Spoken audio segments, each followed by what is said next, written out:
ख्रिस्ती धर्मगुरू यांना मारा, त्याचा सैराट करून खून करा या वादग्रस्त वक्तव्यावर राष्ट्र विकास सेना पक्ष आक्रमक. आमदार गोपीचंद पडळकर यांच्यावर गुन्हा दाखल करण्याची मागणी, अन्यथा आत्मदहन करण्याचा इशारा दिला.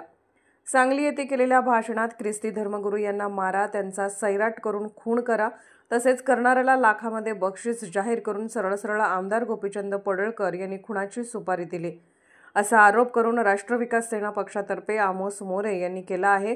या वादग्रस्त वक्तव्यावर आमदार गोपीचंद पडळकर यांच्यावर तातडीने गुन्हा दाखल करण्याची मागणी त्यांनी केली आहे. आज जिल्हाधिकारी अशोक काकडे यांना या मागणीचे निवेदन देण्यात आले. सांगली जिल्ह्याची धार्मिक शांतता बिघडवणारे हे वक्तव्य असून आमदार पडळकर यांच्यावर तातडीने गुन्हे दाखल करावे अशा मागणीचे निवेदन माननीय जिल्हाधिकारी यांना देण्यात आले. यावेळी राष्ट्र विकास सेनेचे संस्थापक अध्यक्ष सुधाकर गायकवाड, उपाध्यक्ष आमोस मोरे तसेच पक्षाचे अधिकारी व शिष्टमंडळ उपस्थित होते. तसेच या निवेदनाला पाठिंबा देण्यासाठी ख्रिस्ती समाजाचे प्रतिनिधी पॉल करारा, जॉन आवळे, सुभाष कांबळे, विजय भोर, डॅनी अजमेरकर, मनीष सोरटे इत्यादी उपस्थित होते. आमदार गोपीचंद पडळकर यांच्यावर तातडीने गुन्हे दाखल झाले नाही तर जिल्हाधिकारी कार्यालयामध्ये आत्मदहन करण्याचा इशारा आमोस मोरे यांनी दिला आहे.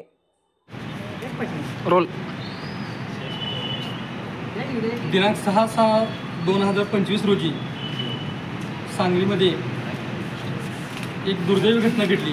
या दुर्दैवी घटनेमध्ये आमची बहीण ऋतुजा राजगे हिने आत्महत्या केलेली आहे.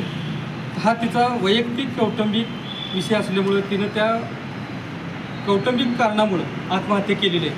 परंतु याचं मोठं भांडवल करत समाजकंटक माजी आणि आजी आमदार यांनी समाजामध्ये कशी अशांतता माजवता येईल, धार्मिक तेढ कसं निर्माण करता येईल या उद्देशानं हे प्रकरणाचं मोठं कुभांड रचून ख्रिस्ती समाजाच्या माथ्यावर मारलेलं आहे. यामध्ये असणाऱ्या जे पास्टर आहेत, जे पाळक आहेत, यांनी ख्रिस्ती धर्माची शिकवण जरी त्या कुटुंबाला दिली असेल तर त्यामध्ये कुठेही या महिलेनं आत्महत्या करावी किंवा तिचा जीव जावा किंवा त्या कुटुंबाची नुकसान व्हावी असं कुठेही त्याने कधीही भाष्य केलेलं नाही किंवा सांगितलेलं नाही.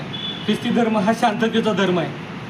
तरीही ख्रिस्ती धर्माला फक्त विरोध करायचा, ख्रिस्ती धार्मिकांना विरोध करायचा, पास्टर लोकांचे मारहाण करायची, समाजात दहशत निर्माण करायची ह्या उद्देशाने समाजकंटक आमदार पडळकर यांनी काल दिनांक 17 रोजी आपल्या भाषणामध्ये ह्याच पास्टर लोकांना, ह्या ख्रिस्ती लोकांना मारहाण करा, त्यांचा सैराट करा, त्यांचा खून करा, त्याची जबाबदारी मी स्वीकारतो, त्याच्यासाठी मी लाखो रुपये देतो असं भडकाऊ भाषण करून समाजातील अनेक तरुणांची माती भडकवण्याचा प्रयत्न केलेला आहे. यामध्ये आम्हाला सर्व समाजाला जे भारतीय राज्यघटनेनं अधिकार दिलेला आहे, संविधानिक अधिकार मिळालेला आहे, व्यक्ती स्वातंत्र्य मिळालेलं आहे की धर्म प्रचार आणि प्रसार याचं ते त्या ठिकाणी हनन करताना दिसून येतात.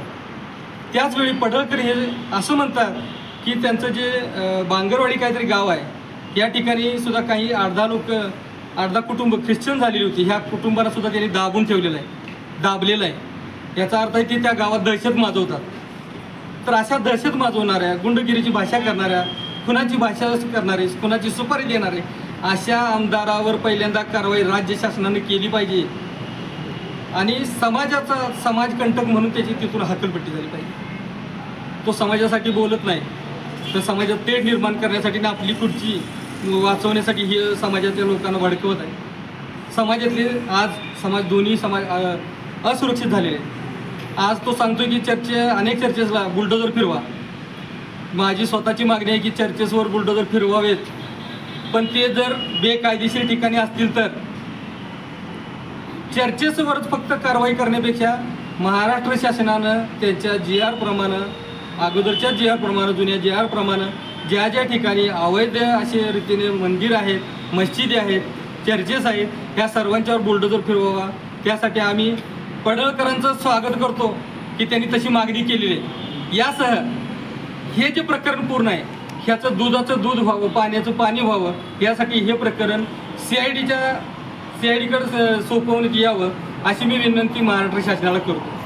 त्याचप्रमाणे महाराष्ट्र शासनानं अशा ज्या ठिकाणी सामाजिक तेढ, धार्मिक तेढ निर्माण करणारी समाजकंटक आहेत यांच्यासाठी कडक कायद्याची निर्माण करावा. धर्मांतरणाचा जो विषय आहे या संदर्भात कडक कारवाई करावी, पण त्या कडक कारवाईमध्ये एकाच धर्माला कुठलेही टार्गेट करून हा कायदा नव्याने निर्माण करू नये. तर त्यामध्ये डॉक्टर बाबासाहेब आंबेडकरांनी ज्याप्रमाणे धर्म स्वातंत्र्य दिलं, धर्म परिवर्तनासाठी त्यांनी मुभाई दिलेली आहे, याचं पालन करण्यासाठी त्या कायद्यामध्ये तरतूद असावी. परंतु ह्याच कायद्याच्या अनुषंगानं आता जे समाजकंटक लोक आहेत हे भाषण करत आहेत की ज्यांनी हा धर्म स्वीकारलेला आहे त्यांना त्या जातीत घालावं. हे त्यांचं जे भाष्य आहे हे पूर्ण असंवैधानिक आहे. कारण ह्या भाषणामुळं संविधानाचा अपमान होत आहे. हे संविधानाचा जर अपमान होत असेल तर हे चालणार नाही. तुमच्या दादागिरी आम्ही मोडून काढू. ख्रिस्ती लोकांना तुम्ही मारण्याचं ज्या ज्या ठिकाणी नियोजन कराल त्या त्या ठिकाणी आम्ही उभा राहू. राष्ट्र विकास सेनेच्या वतीनं ही आम्ही जबाबदारी घेतोय. ख्रिस्ती समाज गरीब आहे, पास्टर लोक तुम्हाला एक गालावर मारा तर दुसरा गाल देणार, पण आम्ही त्या ठिकाणी गप बसणार नाही. राष्ट्र विकास सेनेच्या वतीने त्या ठिकाणी आवाज उठवणारच. आणि पडळकरांना जर ह्या भाषा करायच्या असतील, मारधोड तोड खून ह्या जर भाषा करायच्या असतील तर त्यांनी आमदारकी सोडावी आणि गुंडगिरी करावी. झोपडपट्टी गुंडासारखी भाषा करू नये.